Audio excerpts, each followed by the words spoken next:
muito bem-vindos ao Mana Podcast para um episódio tão esperado e feliz. Tayana de Mello aqui. Flávia Lopes, sejam muito bem-vindos.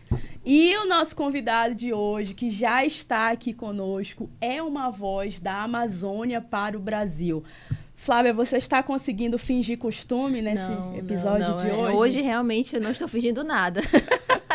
É muito bom ter ele aqui. É muito bom ter ele e a gente já vai apresentar, porque a gente quer aproveitar ao máximo e todas as perguntas a gente já quer fazer para ele. Nós estamos falando de ninguém mais, ninguém menos do que... Tiago Castanho. Tiago Castanho, seja bem-vindo. Obrigada pelo convite. Obrigada por aceitar. É uma alegria ter você aqui. A gente ficou na dúvida se iria conseguir, porque a gente te vê voando o Brasil mais que a Joelma, né? Voando pro Pará.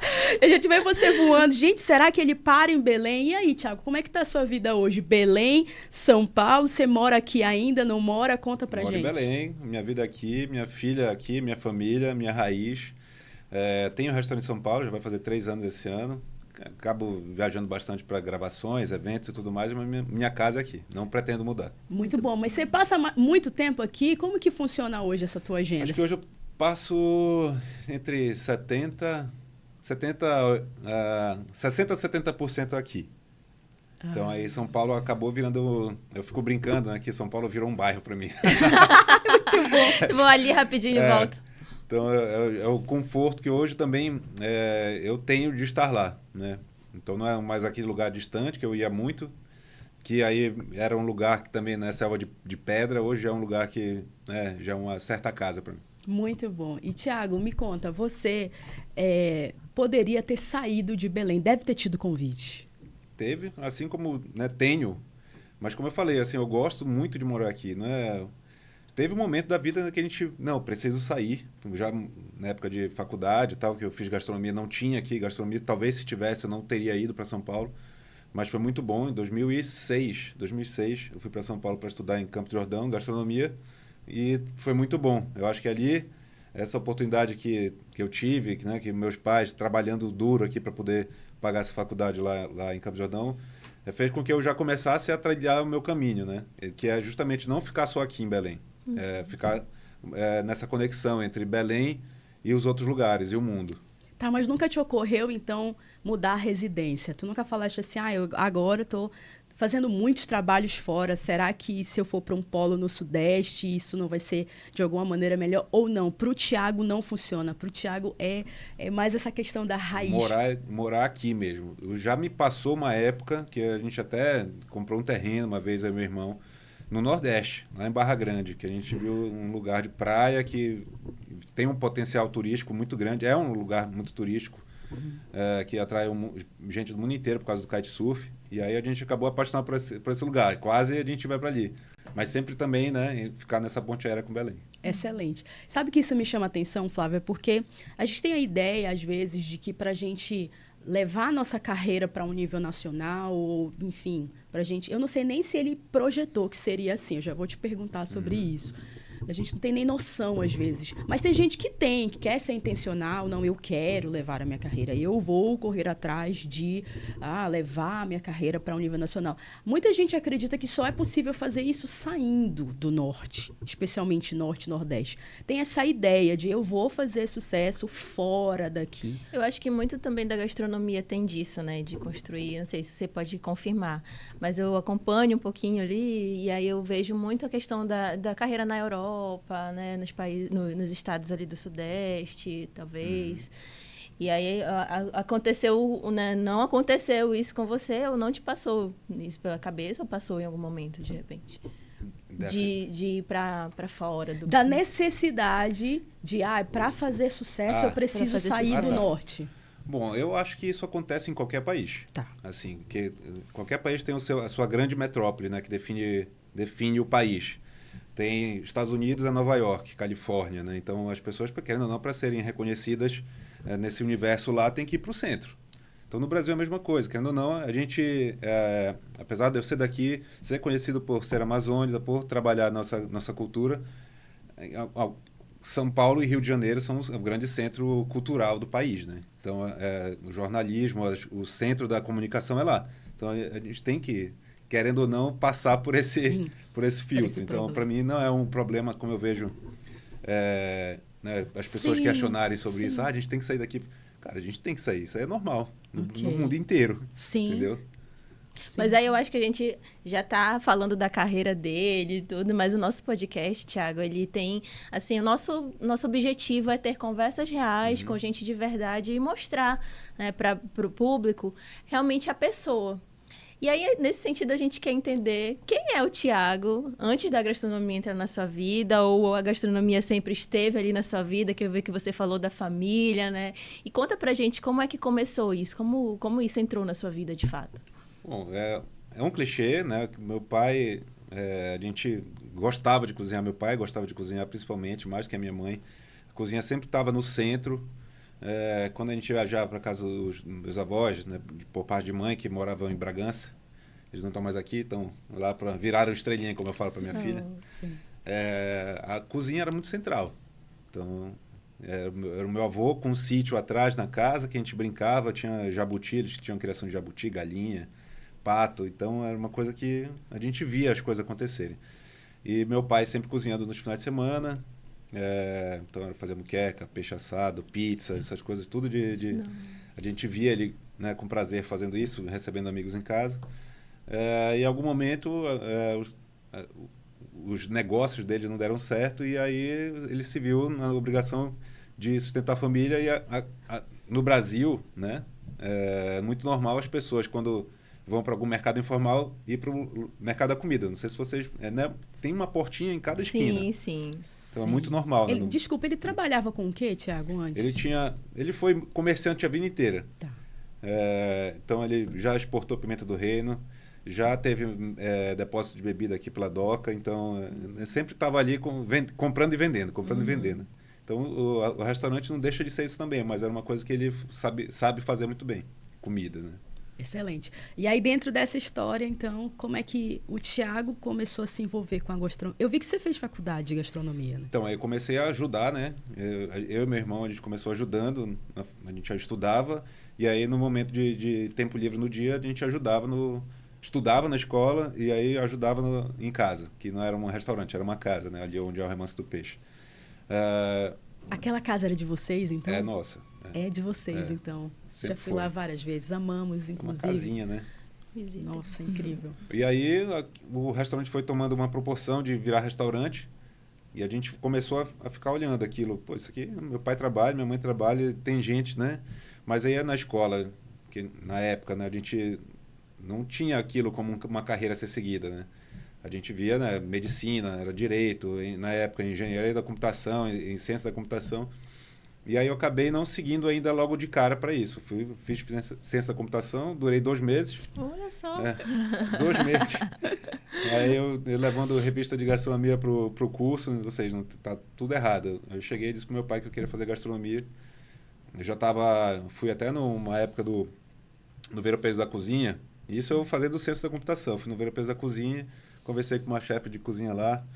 Aí ela me falou, cara, tem um curso de gastronomia, tem o Água de São Pedro ou de Campo de Jordão. São do Senac, faz um trabalho muito legal, então eu te sugiro esse. Que não tinha, né? Sim. Aqui em Belém, eu acabei indo para Campo de Jordão. Aí daí não saiu nunca mais. E daí aquilo foi muito importante, porque eu via meu pai ali trabalhando, fazendo uma comida tradicional, de uma forma caseira. Era um restaurante já. Sim. Mas assim, era diferente o profissionalismo, né? De um curso de gastronomia né, com toda a estrutura de inox. É uma coisa básica aqui de cozinha com inox, gerência de cozinha. Então, aquilo foi muito bom para eu ver o que é que aquele trabalho do meu pai com relação ao que se vê no mundo.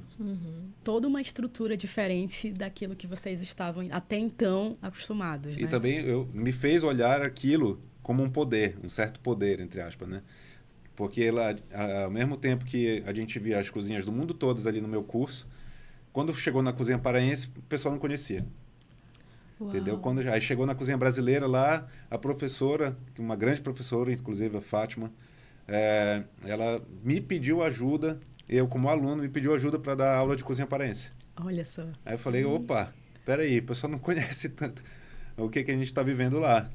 Então aí que eu comecei a ver, opa, a gente pode minha obrigação agora é ser um porta-voz, mostrar, tipo, na época fazer muitas brincadeiras, né? Aquelas coisas clichê de sempre. Ah, tu tem teu né, bichinho de estimação, um jacaré, né? Meu apelido era Belém, né? Então, tinha várias coisas Sempre assim. é Tacacá, é Belém, todas essas É. coisas, né? Que demais. A gente nem imagina, né, Tiago, a trajetória que a pessoa vai galgando para chegar no ponto que chegou. E eu quero entender um pouquinho dessa linha histórica, então. Aí você sai da faculdade, volta para Belém e assume o restaurante com teu Não, pai, eu é vou para isso? Portugal ainda, que eu fiz um estágio numa época lá em São Paulo mesmo, com o Vitor Sobral, um chefe que faz o trabalho ainda tem alguns restaurantes lá em Portugal. E ele era um cara que estava renovando a comida portuguesa, que é muito tradicional, com muita pesquisa e ao mesmo tempo trazendo uma leveza para essa cozinha bem tradicional e potente, né? Aí eu fui trabalhar com ele lá. E aí foi muito bom, passei 6 meses lá. Também foi uma continuidade que eu vi em Campos do Jordão. Mas aí na prática, né? Trabalhando, vendo já um outro nível de profissionalismo também. Que aí, porra, a gente fazia eventos lá de 500 pessoas com 3 cozinheiros. Aí eu vi também esse lance da cozinha profissional de alto rendimento, assim, também. Que também era muito bom, mas ao mesmo tempo eu vi que eu estava começando a impregnar aquela pressão, sabe? Que aí quando eu voltei para cá, para Belém, para o Brasil, né, vai dizer. Aí eu tentei imprimir isso na equipe, eu vi que eu estava errado, né? Tipo, né, aquela pressão que as pessoas trabalhando assim, que eu estava começando a me acostumar lá, eu me readaptei ao nosso jeito de ser. Sensacional, Que porque incrível. isso, a questão do negócio, o modelo, ele precisa observar essa regionalidade, né? E essa realidade também das pessoas É. ali, daquilo que ele se propõe, da ideia do evento também, de ser um evento grande, né? É o restaurante, né? O restaurante, todo dia a gente ia trabalhar sob pressão, né? E aí quando eu cheguei aqui, eu falei, cara, não, eu achei que esse era o certo. Aí eu era novo também, né? 20 anos, 21. Isso Tipo é muito assim, dá novo. para perdoar aí, né? A Aí, tentativa, né? aí o meu pai foi um grande cara também a chegar, não, calma, não é assim. Então, a equipe também, né? Eu via que eu comecei a aprender a liderança nesse momento, né? Na volta. Nossa, Sensacional. essa questão da liderança é porque as pessoas acham que é saber cozinhar, cozinhar bem. E eu acho que um dos maiores desafios, né, de lidar com pessoas, de ter um negócio, é saber liderar. Né? Acho que você foi brilhante, né, em perceber que não ia caber. Né? Não ia caber esse modelo aqui para o Pará, aqui no teu negócio. E nesse processo, assim, de entender essa questão de liderança, o que mais te marcou? Assim, aí fala assim, não, eu não, realmente, eu não posso fazer isso, eu tenho que fazer dessa forma. O que foi nesse processo aí de entender como lidar com as pessoas que mais te marcou? Assim, teve alguma situação que você realmente viu ali um conflito? Falando assim, cara, não posso... Eu acho Não que o posso Remanso agir do Peixe assim. foi uma grande escola, né? Quando eu voltei de Portugal, eu fiquei lá um tempo ainda, né? Então, eu já percebi que como meu pai era o dono do restaurante, né? Então, tipo, as pessoas não me olhavam como filho dele, como um patrão. Então, e aí não adianta eu ser firme com as pessoas. Ninguém estava me respeitando. Então, eu tive que realmente aprender a como conversar, entender, né, cada um. E eu vi que ser líder, ser dono do negócio é um... Como é que é? É política. É, assim, é o reflexo do que a gente vive em sociedade. O restaurante é uma mini sociedade ali.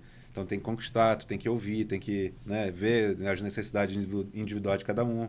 E, ao mesmo tempo, tu tem que mostrar o que tu queres ali como gestor. Legal. Todas as dinâmicas que envolvem uma liderança estão ali no restaurante, né? É. Todas as dinâmicas de organização, de negociação, É. e a gente vai crescendo e aprendendo nessa liderança. Você ficou quanto tempo no Remanso do Peixe?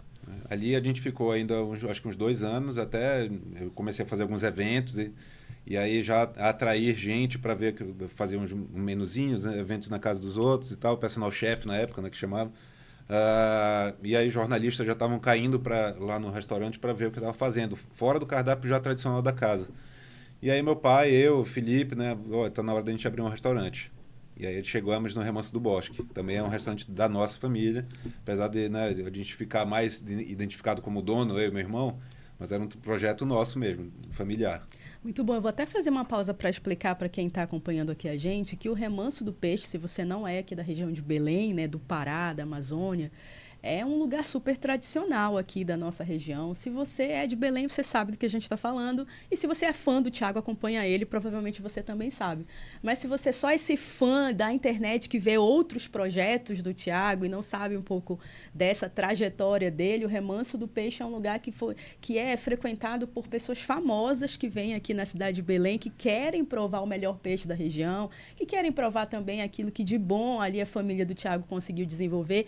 Quem de famoso, você lembra que chegou aí, assim, mais, Thiago, ali? Eu imagino que muita gente, mas que a gente pode lembrar só de algumas visitas ilustres que vocês receberam vai lá. Muita gente, desde a gastronomia até gente que vem fazer show. Então, assim, o que me deixa feliz não é isso. Beleza, é feliz, por exemplo, eu ver um cara que é tipo o Alexandre Carlo, do Nat Roots, que eu sou fã desde quando eu, né, me conheço por ouvir música.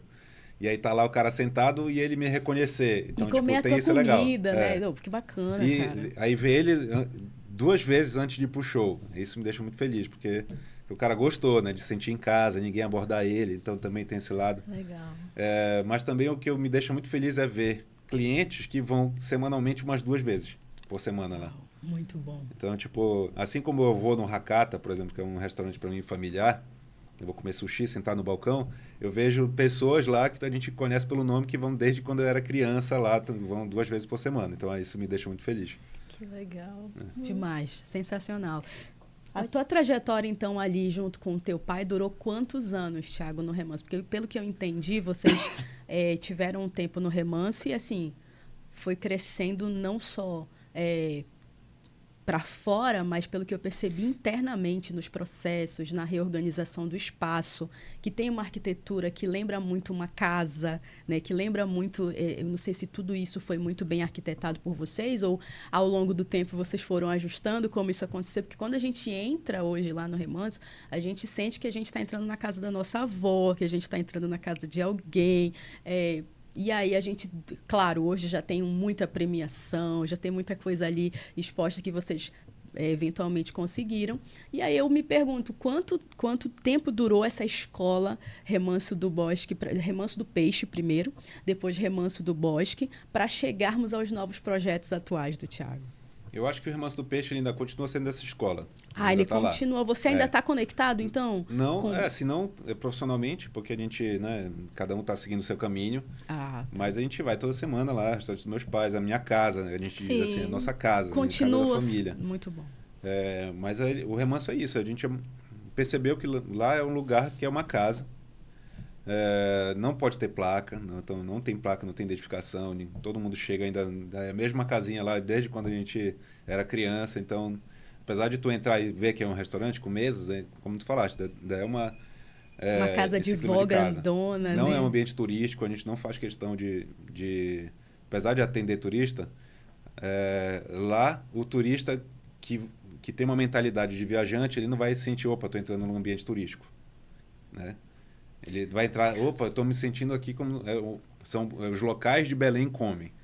Entendeu? Gente, isso é fantástico. Como vocês conseguiram fazer isso? Porque eu não tinha me tocado que não tem placa. Não tem placa. Eu não tinha... Aí o turista fica olhando aqui e aquilo para mim é um grande...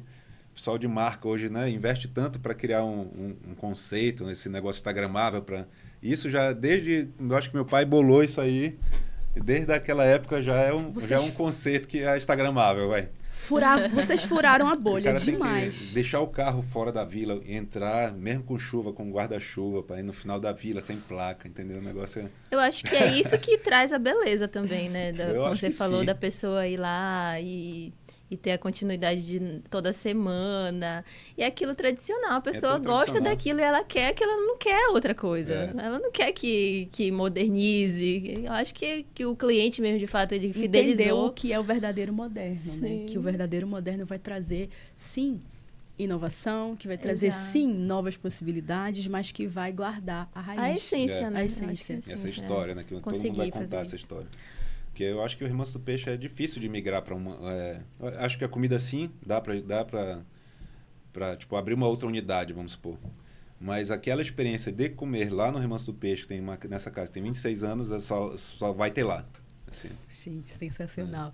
Tiago, eu morei ali nessa rua, na Barão do Triunfo, nos primeiros anos do meu casamento. E o meu marido é de São Paulo. Né? Ele, na verdade, cresceu em Campinas a vida inteira. Né? A gente fala São Paulo para o pessoal entender, mas é Campinas, ali a região dele. E eu lembro, Tiago, de eu passar na rua ali da Barão, que é a rua do Remanso do Peixe, e fazer altas propagandas para o meu marido. Eu falei assim, Matheus, assim, primeiro ano dele em Belém, um lugar que você não pode deixar de conhecer, é um restaurante. E assim, acredite se quiser, aqui nessa vila, perto da nossa casa. E ele assim, como assim? Aqui nessa vila, perto da nossa casa? Sim, acredite se quiser, o pessoal vem aqui, estaciona aqui, onde é possível estacionar. E assim, isso, eu queria só explorar um pouquinho mais isso, Tiago, porque enquanto você falava, explodiu a minha mente aqui. Como que hoje parece que vale tudo em nome do marketing, né? Parece que vale tudo em nome de um conceito amarrado de fazer negócio. Então, eu tenho que ter um amplo estacionamento para o meu cliente não reclamar. Tudo é muito, muito, muito, muito pensado no cliente. Sim, é importante pensar nas pessoas, mas também é importante pensar no que você deseja entregar, na identidade que vocês desejam. Isso tudo foi intencional, Tiago? Você percebe que foi tão verdadeiro, tão orgânico, talvez, da tua família? Os valores de vocês meio que, sabe? Acho que foi orgânico, sim. Foi intencional, acho que sempre tem a intenção, mas não a intenção marqueteira, né? Foi a intenção de fazer o negócio acontecer ali naquela casa que era a única que tinha. Então, tudo começou ali naquela casinha. Entendeu? Eles não tinham outros imóveis, não tinha nada. Foi ali. Começou com meu pai de camiseta fazendo muqueca dentro da cozinha de casa, entendeu? E aí as coisas foram crescendo, a gente vai entendendo como o negócio vai se desenvolvendo, a gente vai também procurando, né, se adequar às modernidades, mas acaba que aquela casa, o quanto não se mudar é o ideal lá. Talvez trazer coisas, fazer uma carta de coquetéis mais elaborada, trazer vinhos de pequenos produtores, aí vai melhorando, mas assim, naquele escopo inicial, sem fugir. O cardápio é o mesmo. Já diferente, né, do Remanso do Bosque, que a gente ficou 10 anos, né, ele tinha uma parte muito tradicional, que era os peixes assados e tal. Era uma coisa que hoje tem na cidade, né, mas na época não tinha restaurante que fazia peixe na brasa, né? Porque meu pai é do Tapajós, minha mãe é de Bragança, meu pai é do Tapajós. No Tapajós se consome muito peixe na brasa. E a Belém, não, se for ver, não tem. Tu vai na feira, é peixe frito.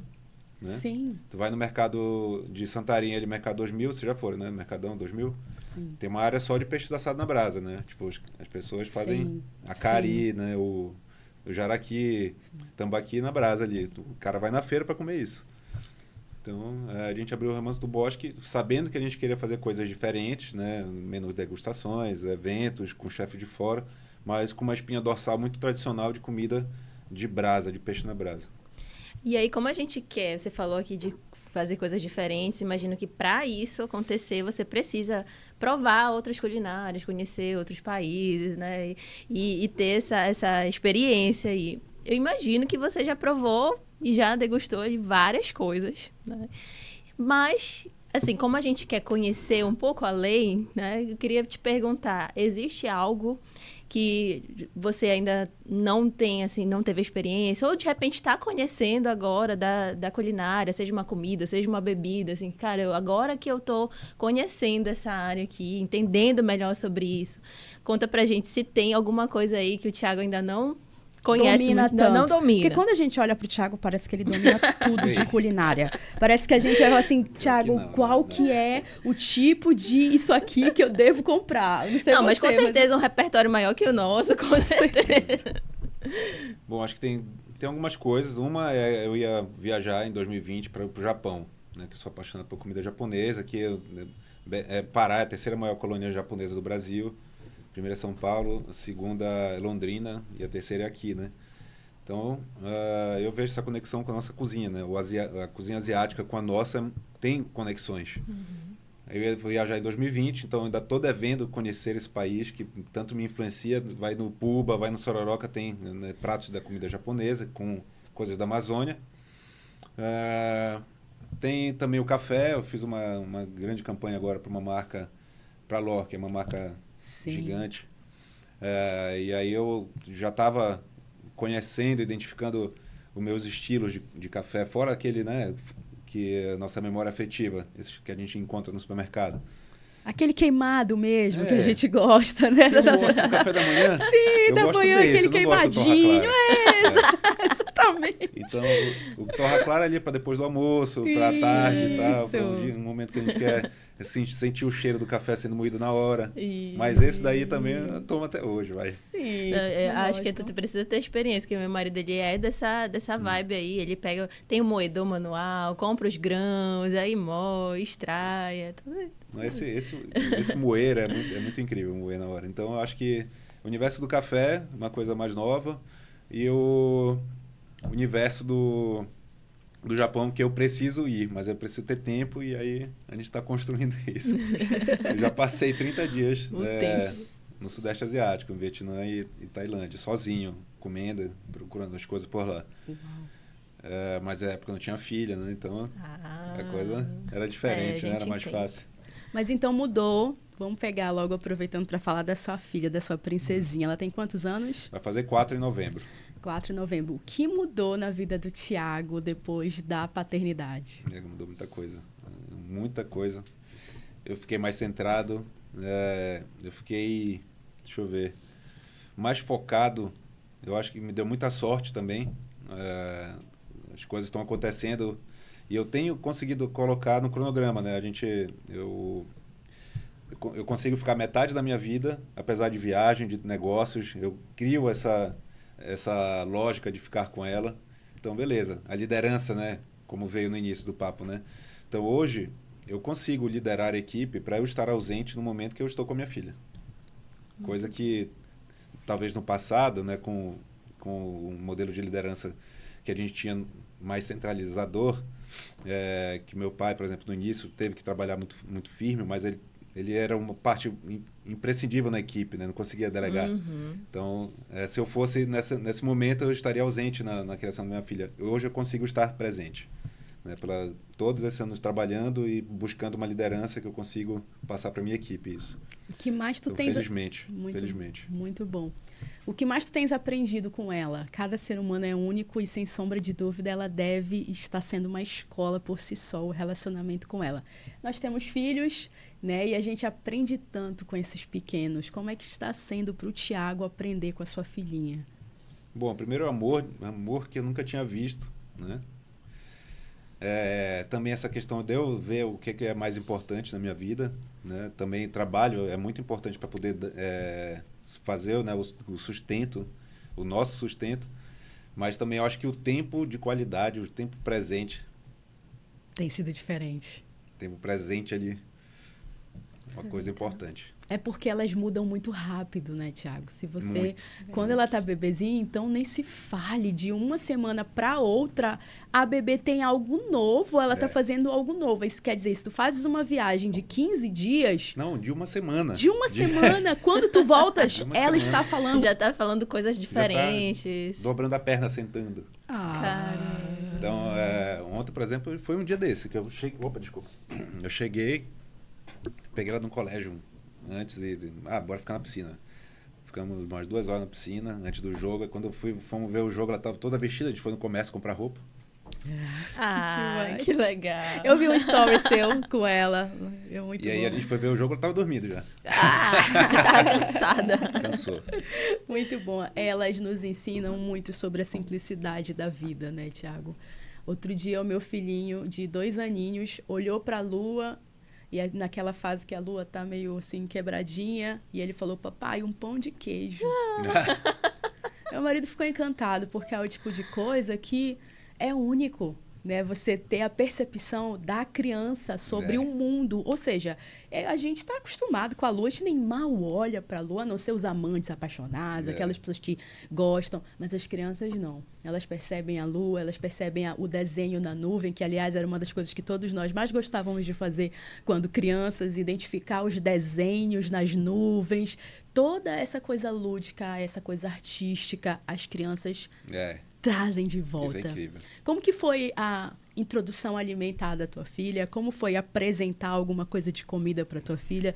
O que tu tem percebido já nessa parte dela de comida? Tem sido curioso, né? Ela, assim como qualquer criança, apesar da gente comer várias coisas e tal, ela já sabe o que ela quer. Então, não adianta eu dizer para ela, prova isso aqui, mas ela cheira. Então, a primeira coisa que ela comeu foi açaí e peixe frito. Lá no restaurante, no Remanso do Peixe, né? Foi a primeira coisa. 6 meses, 7 meses. 6 meses. 6 meses. Liberou comida, açaí, então. Primeira coisa que ela comeu. Que demais. E aí, desde então, ela é viciada, ela come se tiver... assim, a gente até evita colocar na mesa logo, porque senão ela só vai no açaí, ela não come a comida. É. Então, Eu pensei que era só o meu filho, Flávio. Assim, quer dizer que todos os filhos... Acho que os paraenses... paraenses. Picolé, tu quer o quê? Quer provar outro sabor? Não, açaí. Aí o Caio é assim também. E a gente até dá uma maneirada, sabe? Eu percebo isso em outras crianças também, de relato, porque eu sou nutricionista materno-infantil. E aí eu recebo muito esses relatos, assim... só tá querendo comer açaí. E aí, o que eu faço? Não quer comer açaí? Deixa. É saudável pra caramba. É muito bom. Melhor começar a tomar açaí, né? Que pra nós é meio que comer, tomar, comer. É comer com tomar. É uma coisa única. É muito bom. Já que eu digo como nutricionista, o açaí pra criança. Não, com certeza. Excelente, sensacional. Com certeza. Rico em ferro, né? Muita fibra também. Gordura boa. Gorduras boas. Bom. Cara, sensacional. Nosso açaí é um remédio até. Agora, Thiago, a gente quer transicionar para os teus projetos atuais, ouvir um pouco do que você tem feito, as pessoas que te acompanham gostam do que você faz. Hoje você tem trabalhado em quais projetos? Bom, tem o Sororoca, que é um restaurante que eu tenho 3 sócios lá em São Paulo, que são meus amigos há mais de 20 anos. Já morou aqui o Gustavo. Marília também já morou aqui, que é a esposa dele. Morou na época que a gente abriu o Remanso do Bosque, o Gustavo. Então ele foi subchefe do Remanso do Bosque. Eu chamei ele, é meu amigo desde a faculdade. Aí também já tem um entendimento da região, né? Que mais? O Marcelo, que é um grande cozinheiro. Tem o Jiquitaia, que é outro restaurante lá em São Paulo também, cozinha brasileira. Eu acho que é um dos melhores cozinheiros do país. Então eu estou muito bem servido de sócio lá com Sororoca, né? Que é um projeto nosso. Aí já aqui em Belém é o Puba, que é uma grande destilação aí de ideias que eu fui maturando ao longo desses anos. A mandioca é o grande centro do cardápio. Todos os pratos têm mandioca, algum subproduto, macaxeira, até nos coquetéis, né? A gente tem o destilado, né? Que é o destilado da mandioca, que é a tiquira, que é do Maranhão. A gente faz um coquetel alguns coquetéis com esse destilado. Que mais? E na casa da Cidade Velha, que a gente comprou com carinho, fomos restaurando ao longo dos anos também. A gente acredita muito no bairro, né? no centro histórico. E acredito que as pessoas têm que olhar como valorização, não só do centro histórico, mas dessa arquitetura tipo Raio que o Parta, nessas casas que são, de certa forma, deveriam ser tombadas também, olhadas com carinho. Então, Puba, Sororoca, e aí em breve a gente vai abrir outro restaurante em São Paulo. Excelente. Tu também estás gravando programas, não estás? O que tu estás fazendo hoje a nível de gravação de programa? A gente tem o Sabores da Floresta, que ainda está passando no Futura, né? Quem tiver acesso a Globoplay também tem no GNT. 2 temporadas. Cada temporada tem 3 episódios. E já gravamos o Fome de Luta 1, que é a primeira temporada que saiu no Combate, saiu no Sport TV. Também tem acesso no Globoplay. E a Fome de Medalha, que é com o pessoal que foram para as Olimpíadas. E agora a gente está com Fome de Luta novamente, com o pessoal do judô que vai para as Olimpíadas de Los Angeles em 2028. Tá, mas espera aí, vamos lá. Vamos explicar para o nosso querido público o que é o Fome de Luta, o que esse Fome de Luta tem a ver com o Thiago Castanho. Porque o nosso querido chefe não é apenas ligado à culinária, ele também é ligado ao esporte. Então, para quem não conhece essa faceta de Thiago não é só, assim, cozinha, nem tudo é sobre cozinha com este homem. Como é que é, Thiago, esse teu envolvimento com o esporte? Esporte para mim desde criança. Felizmente, meus pais, né, incentivaram a gente a ser do esporte. Principalmente o meu pai, né, que ele era goleiro de futsal. Então, ele sempre... Aí tinha uns troféus, né, tinha matéria de jornal e tal. A gente, criança, achava que ele era o grande herói, né? Então, a gente falou, é legal ser atleta. Então, a gente sempre, na infância, foi colocado a fazer algum esporte. Então, a gente, na época, era nadador da DESEF, eu e meu irmão, competia e tudo mais. Era uma coisa que preencheu muito na nossa vida. E aí a minha vida sempre foi permeada por esporte. Inclusive na época do Remanso do Bosque, na época que eu não conseguia liderar direito ainda, então a gente era um papel importante dentro da equipe, eu comecei a deixar o esporte um pouco de lado e isso me fez muito mal. Então aí eu comecei a ver, não, cara, isso aqui não é possível, eu não estou conseguindo fazer nada de esporte. E aí eu tinha um sonho que era surfar ou fazer kitesurf, né? E também ficou sempre aquele sonho nunca resolvido. Até que chegou o momento que a gente começou a conseguir, né? Começou a conseguir construir tempo. Aí volta os esportes, aí eu entro no jiu-jitsu, meu irmão também, então a gente ali fica fissurado pelo jiu-jitsu. 2018 eu vou para Barra Grande, me apaixono pelo kitesurf, aí eu vejo que consigo praticar, e corrida, então eu faço hoje, são vários esportes aí. Hoje, mas basicamente, jiu-jitsu, faixa marrom de jiu-jitsu, corrida para mim é um esporte que é fácil, então por causa de toda essa construção aeróbica ao longo da vida, mas também é fácil no sentido que eu viajo muito, então não dá para ficar viajando e procurando lugares para treinar jiu-jitsu. Então aí a corrida entra nesse cenário, assim. Então eu levo o tênis, aí corre em qualquer lugar. Eu acabei de fazer uma maratona agora, inclusive. Excelente. Os teus hobbies estão relacionados agora ao esporte, então? Ou tem outros hobbies? Eu tenho esse problema, também é bom e ruim ao mesmo tempo. É que tudo meu acaba virando negócio. Até hobby vira negócio.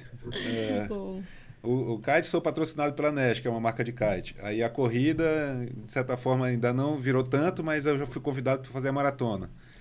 Atenção, hein, gente, que ele tem um gap aberto aqui para fazer negócio com o Thiago. Que mais? E o jiu-jitsu virou Fome de Luta. Fome de Luta. Jiu-jitsu virou Fome de Luta. E quem quiser assistir o Fome de Luta? No Globoplay tem lá o Sport TV e também está reprisando direto. Eu acho que de vez em quando aparece alguém me mandando uma foto que está vendo na televisão. Legal. Você falou em construir tempo. A gente vai construindo um tempo para realizar o sonho. Quase que era um sonho esquecido ali na gaveta, o esporte, né, que você queria fazer. E aí, quando a gente olha para pessoas como você, a gente pensa como que ele arranja tempo. E agora com uma filhinha também para considerar na tua agenda. Com certeza, ao longo dos anos, e você falou, quando falou da sua filha, você foi entendendo a importância do tempo, do presente, do que mais importa. Como você tem feito para organizar a tua agenda hoje, Thiago? Bom, primeiro eu tenho uma equipe, né? Tenho uma equipe no restaurante, e antes da equipe que trabalha no restaurante, tem uma equipe de sócios, né? Que eu entendo muito bem hoje, que eu prefiro assim, né? Tem gente que não prefere. Tem gente que prefere ser o único dono e gerenciar isso para gerentes de setores. Uhum. A gente aqui, por exemplo, meu papel de sócio na equipe é o do Gustavo, meu sócio, é outro, do Thiago Pelaz é outro, então cada um se completa na questão societária. Um vai cuidar do financeiro, o outro vai cuidar de cardápio, gestão de operação, que no caso sou eu, e o outro mais de imagem. Né, de criação de fotos e tudo mais. Então aí a gente se completa assim. E isso já me tira um grande peso de ficar sentado no computador, por exemplo, que coisa que o Gustavo é muito bom para fazer. Né? Então aí isso a gente já otimiza tempo aí.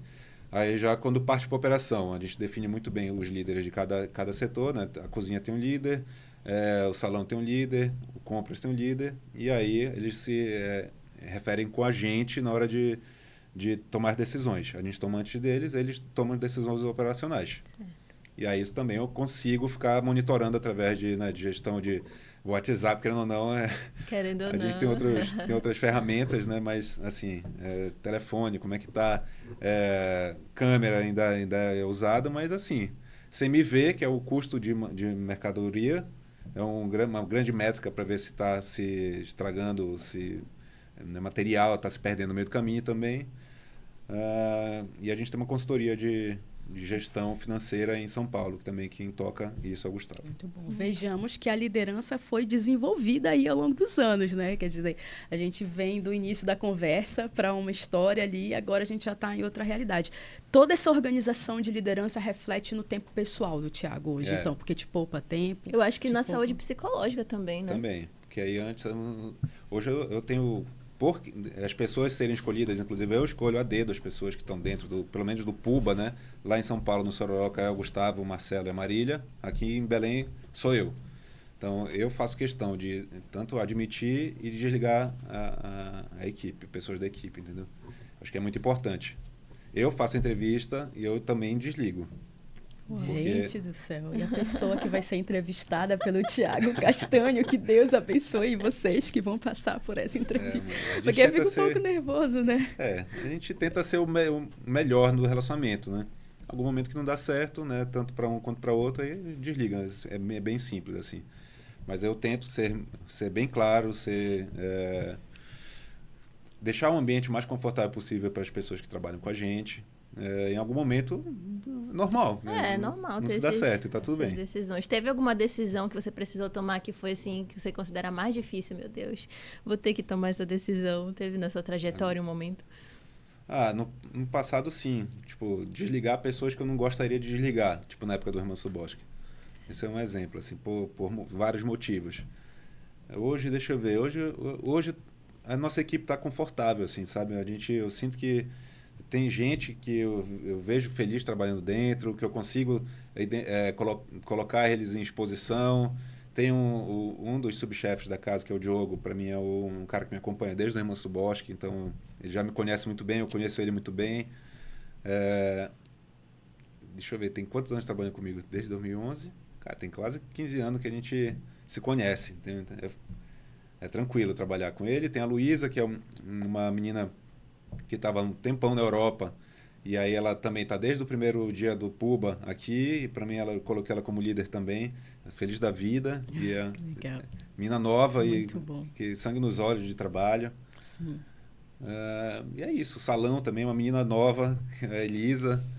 Né, tá se dando muito bem, a Bianca que está no PUBA do Porto Futuro também, então eu acho que é isso, é questão de identificar a liderança, Excelente. E entregar para eles também, né? Não é só identificar e assumam aí, não, é ficar entregando, comunicando, dando feedback, presença. Muito bom. E igual a filha. Igual a filha, já daqui a pouco vai pegar ela na escola. E Thiago, e o PUBA, quanto tempo já? PUBA já fez um ano. Já fez um ano? Já fez um ano, a gente comemorou, inclusive a gente tem que fazer essa festa. Legal. A gente abriu em fevereiro do ano passado. E assim, um ambiente, né, que é pequenininho. Inclusive a gente precisa ir, viu? Com certeza. Precisamos É um ambiente ir. que a gente também demorou para construir e ele é um ambiente que eu sentia saudade, eu sentia falta aqui em Belém. Assim, a gente abriu justamente... a gente roda tanto por aí, vai em Portugal, vai em Nova York, né? Vai em São Paulo, tem uns negocinhos pequenos, que aí tu vê a cozinha aberta, descolada, assim, aí falta esse negócio aqui em Belém, né? Com vinhos diferentes, que você não vê em qualquer lugar. Não, a gente tem uma dificuldade de acesso a vinho aqui no norte, né? Por causa de imposto. E a gente, não, vamos rodar, trazer esse conceito para cá. E aí dava medo no início, porque é um ambiente muito pequeno, tem 70 metros quadrados. Olha. É muito pequeno. Olha. Então a gente abriu ele sendo desse tamanho, sendo a cozinha. A gente abria só à noite, tinha um cozinheiro que chegava cedo, fazia todo o pré-preparo, e à noite assumia uma outra equipe para soltar. A gente não tinha uma cozinha de produção, hoje a gente tem. Legal. Mas era assim, então... E aí isso virou um valor, as pessoas gostam de ir para lá, é um ambiente pequeno, então acaba... A pessoa tem que passar por uma certa fila, caso não chegue no horário, a gente tem que fazer a reserva no primeiro horário. E aí isso causa um valor interessante para a gente, porque é pequeno, então a gente tem que viver lotado, porque senão ele não se paga. E para o cliente também ele tem que chegar... Você fez a reserva 19, tem que chegar a 19, senão ele tem 15 minutos de tolerância, senão vai perder, porque tem uma fila de pessoas ali. E também a gente consegue controlar a qualidade também, né? Com um ambiente muito maior, a gente não consegue entregar, querendo ou não. Um ambiente muito maior, você não consegue entregar a mesma qualidade num ambiente menor. Muito bom. Então, a gente consegue imprimir essa qualidade ali, mesmo sendo um ambiente que parece um meio bar. E já virou uma experiência, então, para quem vai lá, né? Então, assim, quer dizer, eu vou viver a experiência de estar. Então, já percebi isso, que como é uma coisa boa no final das contas, né? Ser um ambiente pequeno, é isso que eu estou entendendo. Enquanto tu falavas, explodia assim, na minha cabeça vários conceitos, sim, de qualidade pequena. Às vezes a gente pensa tanto em expansão de negócio e a gente não percebe que para alguns negócios, alguns formatos cabem bem. E esse é um exemplo, né? Porque aí você entrega mais essa coisa do exclusivo, essa coisa do, poxa, tem uma fila ali, gera um valor. A gente vive isso muito bem aqui em Belém, no Roxy Bar, por exemplo, que é um lugar conhecido aqui da nossa cidade, e outros restaurantes também, que a gente vive isso. Muito, muito bom. E hoje eu estou feliz ali com a Cidade Velha, porque quando a gente comprou essa casa, era para fazer um estúdio, eu e o Pelage. Um estúdio de gravação, né? Que a gente tem um canal no YouTube também, então tem os programas. Verdade, eu vi que você tem mais de 220 mil seguidores, cara. Então tem um canal no YouTube, né, tem os programas de televisão, então a gente estava comprando aquilo para fazer uma gravação. Acabou que a gente achou o imóvel tão legal que seria pouco fazer só gravação. Eu queria fazer as pessoas entrarem mesmo na casa, dar vida para ele. E aí, nessa época, não tinha iluminação ideal ali na Veiga Cabral, a rua não era asfaltada direito. O pessoal ficava com medo, dizia, olha, cuidado aí, vai ser assaltada. Nossa casa foi arrombada algumas vezes. Então aí eu falei, caraca, eu acho que eu errei aqui, a gente comprou essa casa e foi ser assaltada aqui. Eu sonhava, eu chegando com a minha filha e sendo assaltado. Só pra ter ideia. Meu Deus! Tinha um pesadelo à noite. Aí só que as coisas foram acontecendo. A gente faz um negócio e, infelizmente, no Brasil, né, a gente tem que, de certa forma, pagar nossa própria segurança e aí você vai criando um movimento, as pessoas vão identificando uma segurança. Também o governo, de certa forma, acho que viu a movimentação ali, asfaltou a rua, identificou como acesso para o portal da Amazônia, melhorou a iluminação na Veiga Cabral. Aí depois veio o Ponte do Açaí, reabriu a casa, fez uma grande reforma lá na frente, que é no outro quarteirão, o negócio dele. Então a gente, de certa forma, ajudou a movimentar a rua. Uma casa da frente, que era um café, que também a gente, que de certa forma influenciou para ele abrir o café, acabou fechando. Hoje já estou ligado que ali já alugaram ali. Foi será que eu dou um furo aí? Vou lá ele, né? Eu acho que o chefe Paulo já alugou o imóvel ali. Falei, rapaz, bacana. Eu liguei para ele, tu vai vir para cá, ainda bem que tu vem, porque eu tava com medo de quem viria para cá. Que bacana. Ainda bem que é tu, velho. Tudo isso acontece, né, cara? Que incrível. Muito bom, muito bom. O que você acha que Belém tem agora que não tem em nenhum outro lugar? Assim, que... A comida, as pessoas. Acho que a comida, o subproduto da mandioca, né? A forma como a gente... Tacacá, por exemplo, é uma coisa muito, muito local, assim. O subproduto da mandioca que a gente está acostumado a comer. Então, você falou que a questão da mandioca é central no Puba, né? Que se eu nunca fui, tá? Então, quem está assistindo aqui, está ouvindo a gente, só tem um ano, muita gente talvez não foi. Digamos que eu e Flávia vamos terminar aqui o podcast, a gente quer ir almoçar, conhecer. Não é almoçar, é só à noite, né? Nós está abrindo agora nos finais de semana, no almoço também. Tá, o que a gente vai encontrar de principal? Já conta um pouco pra gente, assim, pra gente já ficar pensando o que a gente vai encontrar ali no teu cardápio de 2 ou 3 coisas que você... Olha só, gente, o próprio Thiago vai sugerir aqui, tá? Pra eu e Flávia experimentarmos. Se a gente encontrasse contigo lá e falasse, o que você sugere aqui pra gente? A gente tem um atum, que por exemplo, né? A gente não tem filhote no cardápio. Às vezes eu coloco no almoço de domingo. Como você conseguiu fazer isso, tirar o filhote? Porque já é bem comum, né? A ideia era justamente, eu já trabalhei tanto, né? O remanso do bosque, eu sou conhecido pelo filhote na brasa, até no Sororoca, filhote na brasa. Aí o remanso do peixe, só peixe, o filhote é o rei de lá. Então, o Puba eu queria que fosse o lugar que o belenense entrasse e falasse, caramba, parece que eu estou em outro lugar do mundo. Então, até no cardápio também. Então, a mandioca é uma espinha dorsal, mas não tem prato regional lá. Então, tem, por exemplo, um atum com namplá, que é um molho de peixe tailandês, com limão, gengibre e bastante coentro. Parece um ceviche, mas é uma pegada tailandesa que veio dessa viagem. Tem um curry de caranguejo, por exemplo, também, de viagem de referências asiáticas. Tem uma guiosa de porco com tucupi. Então, é bem quentinho, assim. Eu vou provar isso aí, eu amo guiosa. Você vira, né? A mandioca tá nesse prato. Sim, né? sim. O pão é o Felipe, meu irmão, da Nauta. Inclusive, como muito. Maravilhoso. Quem não conheceu Que é na Barão ainda, também, né? Barão, é ali Legal, pertinho. legal. E aí ele faz um pão de maniva, um pão de fermentação natural com a maniva, com a folha da mandioca, não com a maniçoba. Então tu vê aí a mandioca Presente. até no coquetel. A gente faz um drink chamado Tiquira Smash, que é feito com tiquira. E aí é uma receita clássica, o Smash, que é feito com gin, foi substituído pela tiquira. Então até no drink vai a mandioca.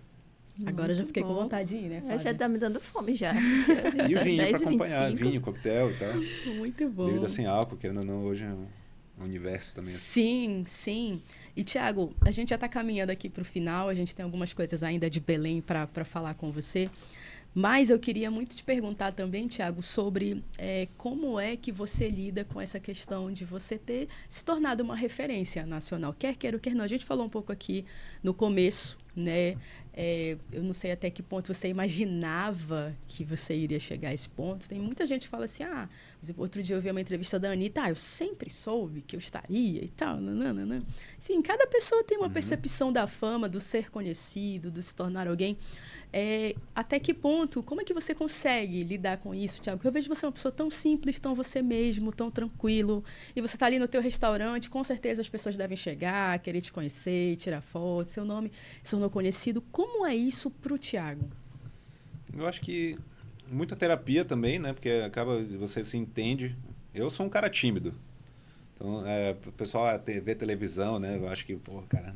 Aí acha que cria uma coisa na cabeça de inacessibilidade, distância, famosidade, poder. Mas, na verdade, sou um cara tímido que tem uma bateria social curta. Que hoje, principalmente, eu gosto de estar... 8 horas da noite eu gosto de estar em casa. Se eu não estiver trabalhando, eu estou em casa com a minha filha deitado já, né, para acordar cedo e sair fazer algum esporte. E eu sou viciado em esporte e é isso. É se entender. Não é se deslumbrar e ser levado pelo flow das coisas que acontecem, que poderia acontecer se não tivesse anos mais de 15 anos de terapia e de psicanálise. Excelente. E já teve alguma situação que te deixou bem, assim, desnorteado? Teve alguma situação de alguém que te, assim, pela tua fama, né, que te deixou muito constrangido? Teve alguma situação difícil sobre isso? Algum ônus na fama, assim, de repente, que te prejudicou? Entendi. Não prejudicou, né? Mas, enfim, foi um pouco mais... Às vezes acontece, mas assim, mas é o ônus, como vocês falaram, né? A gente tá 3 horas da manhã no aeroporto, por exemplo, tá querendo, né? Descansar, não ser reconhecido por ninguém. Com o celular assim, aí eu... Olha, Tiago, eu te peço olho, desculpa, falei, mas eu acho que eu seria essa pessoa. Oh, meu Deus.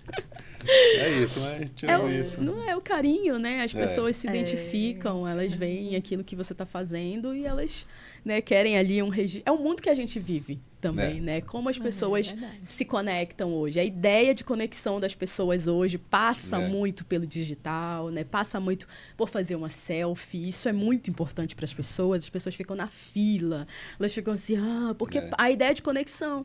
Aí outras gerações tinham outras ideias de conexão. E aí a gente vai se adaptando, né, colocando limites. A gente até perguntou, será que prejudicou a vida amorosa do Tiago, a fama dele? Porque a gente fica pensando assim, poxa, aí vem gente, aí vem menina, aí vem... Porque é um homem que cozinha, e aí de repente prejudica, causa ciúme nos relacionamentos do Tiago. Não sei se eu posso entrar nesse assunto, mas se você... Como que funciona? Isso aí é curioso também. Isso aí se a pessoa não estiver bem preparada e criar essa coisa na cabeça, né, que é mais da pessoa, eu acho que pode ter essa dificuldade sim, mas eu estou namorando hoje muito bem, é muito madura e entende todo, né, o que é o personagem, que, né, as pessoas identificam e o que eu sou de verdade.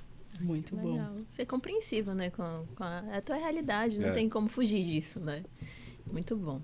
Chegando, então, ao final aqui do nosso bate-papo, a gente geralmente faz um bate-bola. A gente faz perguntas mais rápidas, né? Pede para você completar algumas ideias, algumas frases, para que se de repente passou alguma coisa legal que a gente gostaria de te perguntar e o tempo não foi suficiente para a gente conseguir agora, né? Tiago, te ocorre alguma decisão que você tomou que foi péssima? Você falou assim, cara... Essa decisão não foi assertiva, eu puxaria essa aqui da manga para falar para as pessoas, olha isso aqui. Não foi, nem precisa explicar, não. Assim, eu falo assim, tal decisão, mudei, eu fiz isso, tranquei a faculdade, eu teria continuado. Uma decisão ruim que você tomou que hoje seria diferente. Tem muitas, É né? muita, Possível. Tem muita. Escolhe só uma aí, vai. Que só tem uma, gente. Eu acho que o Remanso do Bosque foi uma grande escola pra gente nesse cenário, entendeu? Porque a gente teve a oportunidade, graças à espinha dorsal do cardápio que tava lá, filhote na brasa e tal. Pô, a galera ia pra comer isso, tomar um drink, tomar um vinho. Então isso aí era a espinha dorsal, a gente não podia errar nisso. Mas o restante todo, que eu me vi errando várias vezes, também me construiu. Okay. Então, sei lá, fazer um menu degustação no espaço daquele, que era um restaurante de 150 lugares. Era uma loucura, né, fazer menu degustação. Mas, ao mesmo tempo, ele trouxe gente, trouxe algumas premiações, trouxe jornalistas para conhecer. Só que aquilo fazia com que a gente perdesse controle ali, num ambiente gigante. Teve uma noite, que eu lembro até hoje, foi 160 pessoas no Sírio, e aí tinha menu degustação para soltar para 70 pessoas, tinha jornalistas importantes do mundo lá, e eu olhando aquilo, cara, isso aqui tá muito ruim, velho. Agora precisa aí eu tomar olhava uma assim, decisão. pelo amor de Deus, isso aqui tá muito ruim. Sim. Eu tava soltando os pratos e eu tava vendo o tempo da demora das coisas, e eu falei, não, acabou o menu degustação hoje. Aí tomei essa decisão. Então, o erro foi fazer menu degustação do jeito que a gente fazia, num ambiente grande, todos os dias, mas era bacana porque eu criava pratos, mas isso também pode ter desgastado alguma coisa de alguém na experiência, na expectativa que estava, com premiação, com 50 Best, com essas, né, tipo, era uma mídia muito forte que você estava falando sobre isso, então eu acho que eu não tive o determinado cuidado em algum momento. Mas aí quando a gente tirou o menu de degustação, fizemos um bar, aí mudou completamente, a gente deixou mais despojado o restaurante, baixou a luz, aí ficou uma coisa que era mais criativo, mais coerente com o que a gente é mesmo, eu e meu irmão. Fala a gente que era meu irmão. Sim. Uma coisa mais jovem. Porque o menu de degustação é engessado, né? Sim. Teve uma pergunta que eu não fiz, vou voltar rapidinho, que você falou agora, me veio na cabeça, que é trabalhar com irmão, trabalhar com família. Você parece ter uma relação tão boa com eles que eu fico pensando, gente, será que só eles não tiveram conflitos? Porque, geralmente, quando se trabalha com família, existem conflitos. Vocês atravessaram e amadureceram ou vocês realmente não tiveram? Atravessamos e cada um foi pro seu lado. Ok. Amadureceram. Vamos entender dessa forma. É a melhor coisa. É compreender como funciona melhor. Perfeito. Eu acho que questão de trabalho em família, a primeira pessoa, que no caso é o pai, é difícil, né? Porque tem que ter um olhar de fora para fazer a gestão, criar a sucessão, e aí os filhos entenderem o papel da espinha dorsal, da hierarquia. E aí tem que se entender, sim, que se trabalhar em família tem que ter uma consultoria externa mesmo para criar as diretrizes internas. Porque só as pessoas de dentro não conseguem resolver juntas, sozinhas. E a gente tem casos muito grandes aqui na cidade, de famílias. A Yamada, por exemplo, que era uma grande empresa, né? E aí, depois que sai essa figura central... Essa é uma, tem várias. Tem várias, né? Tem várias que aconteceram, normal, de que aí, ou seja, eles vão precisar chegar a uma decisão, a uma ideia de como isso. Mas ok, foi só uma dúvida que me ocorreu. Vamos voltar aqui. Um risco que você correu. Qual foi o maior risco que você já correu, que vem na tua cabeça? Independente se você abraçou esse risco. Qual o maior risco? Acho que é apresentar televisão, porque eu sempre quis fazer um programa que é Os Sabores da Floresta. Desde quando eu nem tinha restaurante, né? A gente nem tinha restaurante. Falei, caraca, se o Antônio Bourdain faz isso, algum dia eu quero fazer isso aí. Ele viajando o mundo inteiro, né? Lugares diferentes e tal. Que até tem uma série, né? Sobre isso. O Antônio Bourdain? Sim. Tem várias séries, livros, né? eu li livros, eu sou fã do cara. E eu falei, um dia eu vou fazer isso aqui, pela Amazônia, que ninguém fez ainda. Mas aí, antes disso, eu teria que ser conhecido. E aí me chamaram para eu fazer um programa chamado Cozinheirização, apresentar o programa. E eu, sem prática, sem treino, sem habilidades que tímido. Falei, cara. E aí eu acho que isso lendo. foi muito coragem, assim, porque eu via que não estava bacana. Né? Mas abraçou o risco. Não abracei, fui ficando bom, fui muito aprendendo. Bom. Aí foram 4 temporadas, né? Se não tivesse ficado bom, não tinha me chamado. para as próximas temporadas. Uma escolha que você faria diferente? Uma escolha que eu faria diferente. Eita. Eita, que vai filosofar daí agora, vai levar para terapia. Essa é difícil, viu? Rapaz. Uma escolha que faria diferente. Tão difícil. Essa aí, olha, até Tá, apitou no vou relógio. passar, Aí. pronto, porque... Ok. Tiago, você já se sentiu perdido, mesmo tendo, assim, de não saber mesmo como prosseguir a tua carreira, mesmo se tornando famoso, mesmo dando certo, mesmo tudo acontecendo, já houve um momento que você falou assim, cara, tô paralisado aqui, parei, eu tô meio perdido Acho que é a pandemia. Pandemia. Pandemia que a gente fechou o Remanso do Bosque, né? A gente não fez o luto do Remanso do Bosque. Foram 10 anos de restaurante, 10 anos de sofrimento, de muito trabalho, de intrigas nossas também, familiares. Ao mesmo tempo, lugares de várias vezes a gente sentar e tomar e confraternizações. O restaurante acaba virando isso, né? Para um restaurante familiar. E é isso aqui, uma mesa, que a gente todo dia sentava junto lá. Eu acho que com a pandemia a gente teve que fechar muito rápido. Teve uma decisão muito rápida que foi de fechar. Ainda bem que a gente fechou, pra te falar a verdade. Mas a gente não fez o luto. Então, eu, meu pai, meu irmão, a gente ficou sofrendo, cada um no seu canto, daquele restaurante mal fechado, né?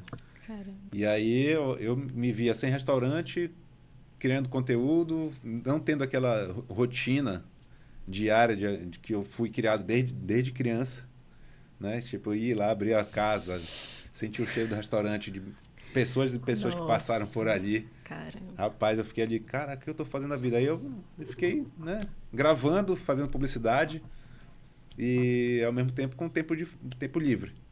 Então, tava curtindo a vida. Sim. Mas eu percebi que essa liberdade não estava me fazendo bem. Aí, abri o restaurante. Aí, opa, parece que eu voltei. Foi a hora aqui.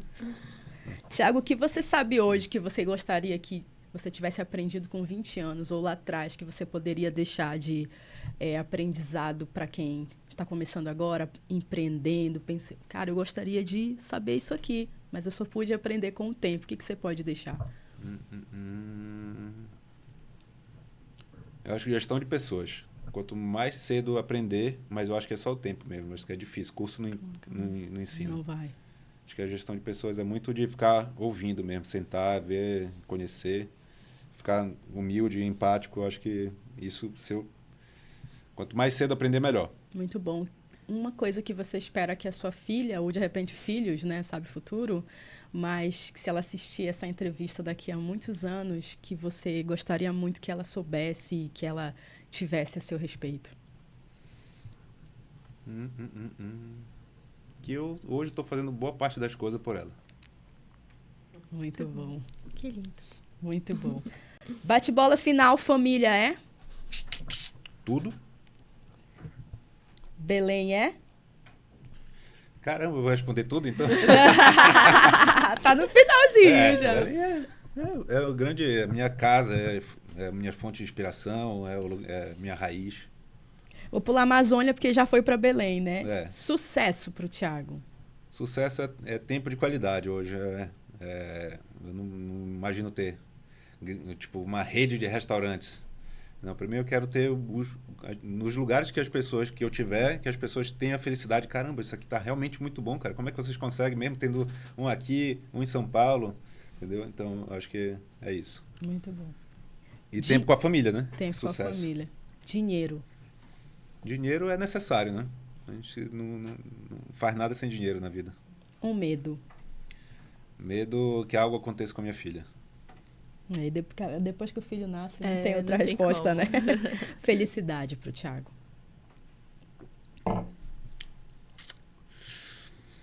É o Hokigai lá, né? Que tudo que a gente ganha dinheiro com que a gente... ganha dinheiro com que a gente ama fazer, e aí isso se retroalimenta e com isso ter tempo para curtir o restante da vida. Muito bom. Cozinhar, Ikigai ou Hokigai? Ikigai, né? Eu acho. Cozinhar pro Tiago, Cozinhar hoje já virou, além do trabalho, é trabalho, é estilo de vida, tudo se confunde. Porque eu pesquiso, leio, vejo programa, cozinho para minha filha, cozinho profissionalmente. E aí isso está no centro da minha vida. É a vida. Muito bom. E o Thiago Castanho é? É um cara bacana, eu acho. Legal. Muito bom, muito bacana mesmo. Tiago, a gente está super feliz com essa conversa e obrigada pela tua generosidade de dar o teu tempo para que as pessoas possam te conhecer, de prestigiar também o nosso podcast, que é um podcast regional, que deseja dar vozes para histórias como a sua, que é uma história de verdade, de gente real, que tem tudo a ver com a proposta do que a gente quer fazer aqui. Eu acho que é isso, né, Flávia? Agradecer muito. Sim, muito Valeu, obrigada. Minas, pelo convite. Aparece lá no Puba, né? Com sim. toda certeza. Ai, agora, chamaremos pelo amor de Deus, eu nossos preciso ir esposos, lá. estaremos lá. Esse momento final, a gente quer só agradecer os nossos patrocinadores, porque são pessoas que nos ajudam a fazer Humanas acontecer. Primeiro, a Perfil Brasil, que é uma loja de roupa feminina. Se você quiser e puder, siga a Perfil Brasil. A gente está aqui vestida de Perfil Brasil e tem cupom para vocês do Humanas, tá bom? Geek Burger, gente, ficou aqui nos bastidores um convite para o Thiago. Ele vai analisar com carinho, vai pensar sobre isso, porque o Thiago faz collabs incríveis e a gente tem a melhor hamburgueria da cidade patrocinando o podcast. Olha que honra, né?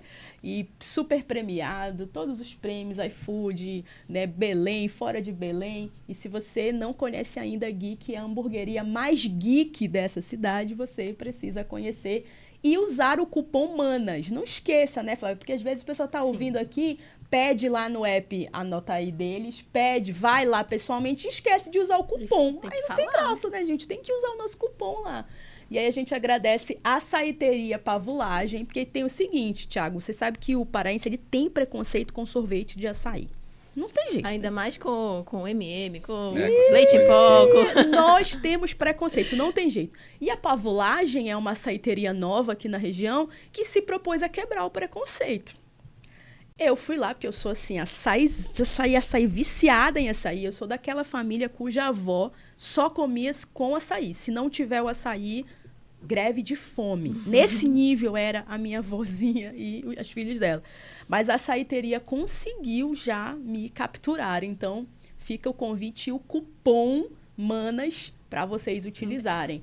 Agradecemos Paulo Moura, fotografia de casamentos, Clínica Florar, da nossa querida Flávia. Isso, tá bom? nutrição materno-infantil, psicologia. Isso. Onde que você tem alguém já muito parceiro seu de anos de barbearia aqui em Belém? Que você sempre vai, ou depende de cada lugar? Tem um lá pertinho. A gente deixa um convite já aberto para você de presente, para você conhecer João Cláudio Barbearia. A pegada estética dele é como da França, Paris, é temático, tem um trabalho muito legal, muito bonito. E você está convidado para conhecer João Cláudio Barbearia e Rafaela Confeitaria, que é a melhor doceria da cidade também, né, gente? Tem kits maravilhosos de doce. E todos esses parceiros estão aí com cupons MANAS para que vocês possam aproveitar. E não se esqueçam de nos seguir nas redes sociais, manas.podcast no Instagram e se inscrever no nosso canal, Manas Podcast Oficial. A gente te espera lá. É isso aí, até a próxima conversa, Manas. Muito obrigada, tchau, tchau.